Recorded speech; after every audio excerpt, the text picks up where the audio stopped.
L'invité du jour. Virgile Arouansek. Monsieur Meda Kodebi, bonjour. Oui, bonjour monsieur le journaliste. Vous êtes spécialiste de l'hygiène funéraire, de prévention de risques et des épidémies. Depuis quelques jours, vous avez enclenché une lutte qui se mène pour le moment dans Lomé Plateau. Vous avez eu à fermer la morgue de Tambo. Mais quel état des lieux peut-on faire aujourd'hui de ces maisons funéraires, des morgues au Bénin et dans Lomé Plateau particulièrement? La situation au Bénin est très catastrophique en matière de la gestion de fin de vie au Bénin. Et c'est un combat effectivement que je mène depuis 2012 pour laquelle je ne saurais aller plus loin déjà sans commencer par rendre hommage à Madame la ministre de la Santé, la seule ministre femme du gouvernement en matière de gestion de la santé des Béninois qui a pris ce dossier à bras le corps parce que avant elle, depuis l'indépendance, nous avons eu plusieurs ministres. Aucun ministre, je dis bien aucun ministre, n'a pensé gérer ni réglementer la situation des morgues au Bénin. Même au ministère de la Santé, il n'existe même pas un service direction morgue. Et aujourd'hui, c'est la direction du service d'assainissement et de l'eau qui gère la mort. On mélange l'eau et la mort. Oui, mais Madame Dorothée Kindegaza, oui. Est-ce qu'elle est allée d'elle-même ou c'est vous qui avez impulsé donc cette lutte pour l'assainissement des morgues? Je peux dire,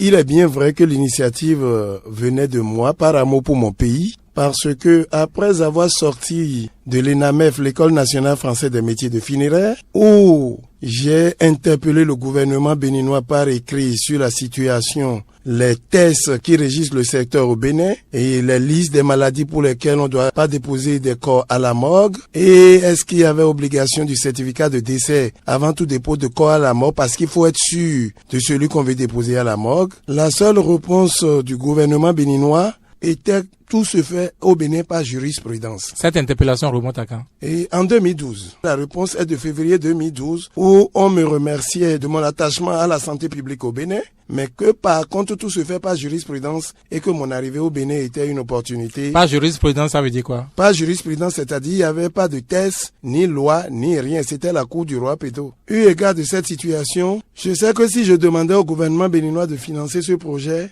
ils allaient me dire qu'ils n'ont pas de fonds parce qu'ils n'ont jamais d'argent quand il s'agit de l'intérêt public. Mais alors, qu'est-ce qui vous a obligé, qu'est-ce qui vous a amené à vous intéresser à cet aspect donc de la vie sociale au Bénin? Moi-même, je peux dire que cette mission, naturellement, m'a été imposée par la nature. De quelle manière, comment? J'ai toujours fui la mort dans ma vie. Depuis mon enfance, quand je voyais même les cercueils, j'avais pendant 2-3 jours des maux de tête. Quel contraste, vous avez fui la mort pour être aujourd'hui en plein dedans, Monsieur Koulebi. Parce que la nature a voulu, quand vous avez une mission, vous ne pouvez pas vous en dérober. Parce que je fuyais le cercueil, la preuve, avant mon départ en France, c'est parce que j'ai été choisi pour réformer ce secteur parce qu'il y a eu élection à la Bourse du Travail où le directeur de Procy, encore là aujourd'hui, avait été élu comme le président de l'association des pompes funèbres du Bénin. 25e était élu comme vice-président et dans ce bureau, moi j'étais le secrétaire général à l'organisation des syndicats des pompes funèbres du Bénin. C'était en 1996. Mais ma mission à un certain moment, j'étais le plus jeune, j'avais à peine 23 ans. Et on me disait, je devais organiser cette corporation en accord avec Pancras Bratier, le directeur de la gendarmerie nationale à l'époque, et celui de la voirie. On devait fermer toutes les pompes funèbres parallèles aux corporations ne respectant pas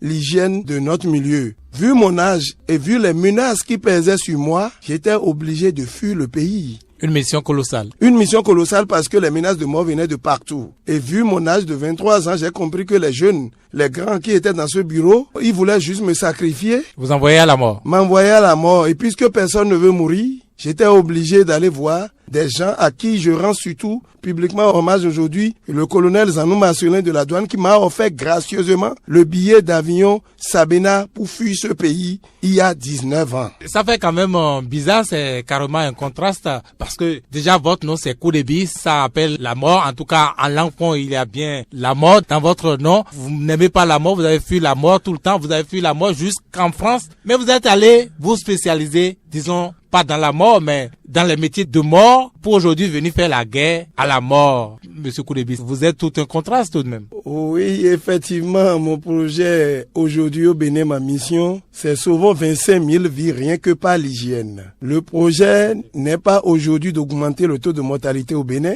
mais c'est de pouvoir sauver 25 000 vies rien que par l'hygiène. C'est parce qu'il fallait sauver des vies que j'ai eu le courage d'aller à l'ENAMEF. Et aujourd'hui, j'ai compris tout ce qui pouvait sauver la vie des Béninois en matière de la réforme des morgues et de toute la corporation que ne font pas aujourd'hui nos administrations. Oui, mais Méda Koudebi, racontez-nous comment votre histoire a retrouvé encore le chemin de la morgue ou le chemin de la mort. Vous qui avez fui la mort au Bénin, comment vous vous êtes vu encore sur le chemin de l'étude des sciences de la mort en France? Je viens de dire tout à l'heure que s'il n'y avait pas l'intention de sauver des vies, je n'aurais pas le courage d'aller loin. C'est-à-dire?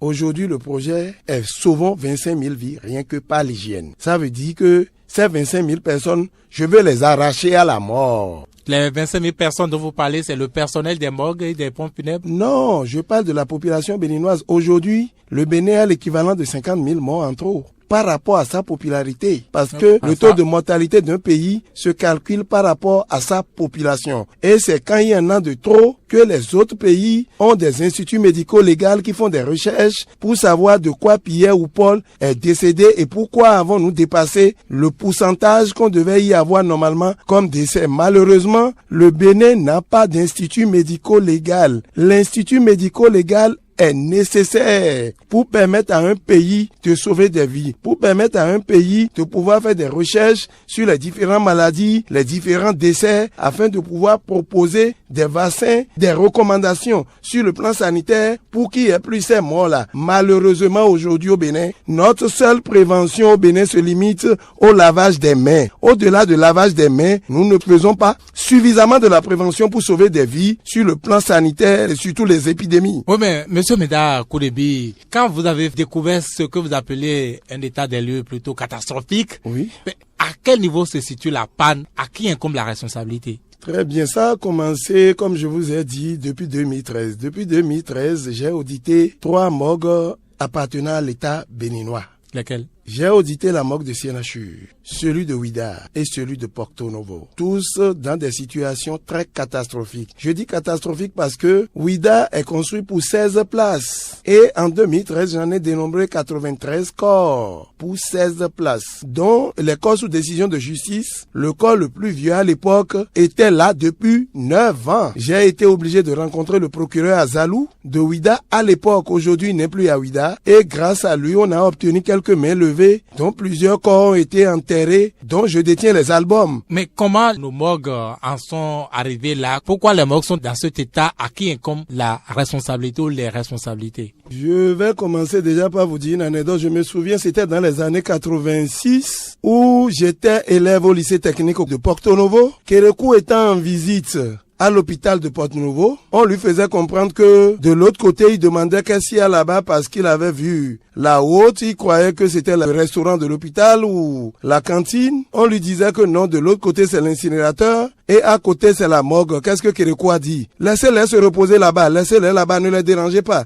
laissez-les se reposer. Personne ne veut collaborer avec les morts. Personne ne veut savoir dans quelles conditions ils vivent. Et aujourd'hui, je mets au défi tous les chefs d'État béninois. Je veux qu'un seul président béninois depuis l'indépendance à ce jour puisse me dire que volontairement il s'est levé un matin et il a décidé de visiter une morgue pour voir dans quelles conditions les morguiers travaillent, dans quelles conditions les corps sont gardés. Il faut pas qu'ils oublient que les gens avant d'aller à la morgue ont été des citoyens béninois, ont été membres de l'un ou l'autre des partis politiques qui ont voté pour eux pour qu'ils soient à ce niveau, au moins par reconnaissance. Mais une lutte comme celle que vous menez, souvent ce n'est pas sans conséquence. Est-ce que votre vie, Monsieur Méda Koudebi, votre vie n'est pas menacée? Officiellement, les autorités ne me disent rien, mais je sais que chacun d'entre eux ont leurs intentions. D'autres ont cherché même à m'intimider et je n'ai pas cédé à leurs intimidations. Je ne tiens pas à donner de nom pour le moment concernant ceux qui m'ont intimidé. Au même moment, vous intimide pourquoi? Pour quelle raison? Oui, parce que quand tu décides par exemple de dire ce que sa direction fait qui n'est pas normal, qui ne devait pas exister, cette direction ne t'attend pas qu'il t'envoie quand même des cadeaux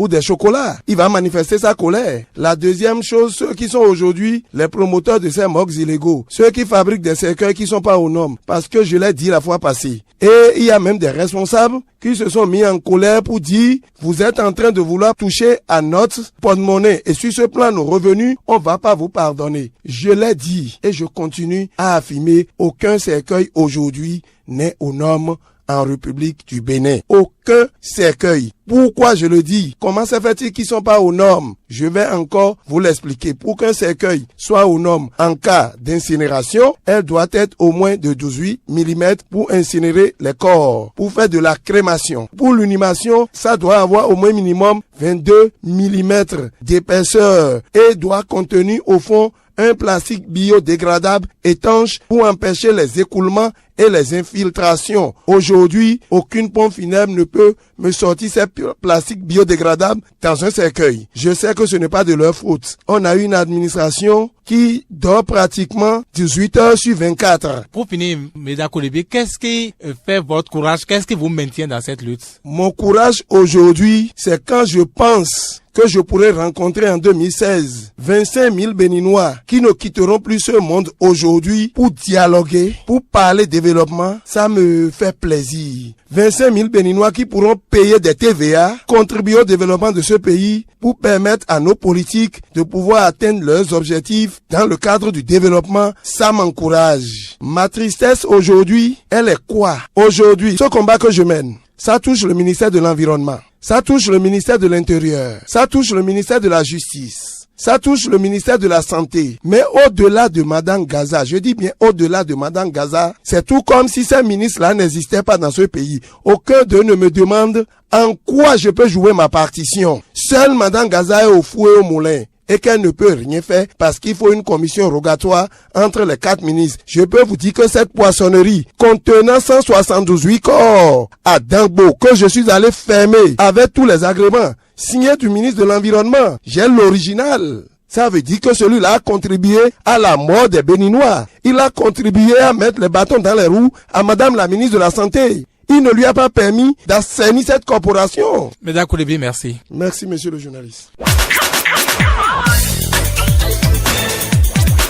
C'était l'invité du jour.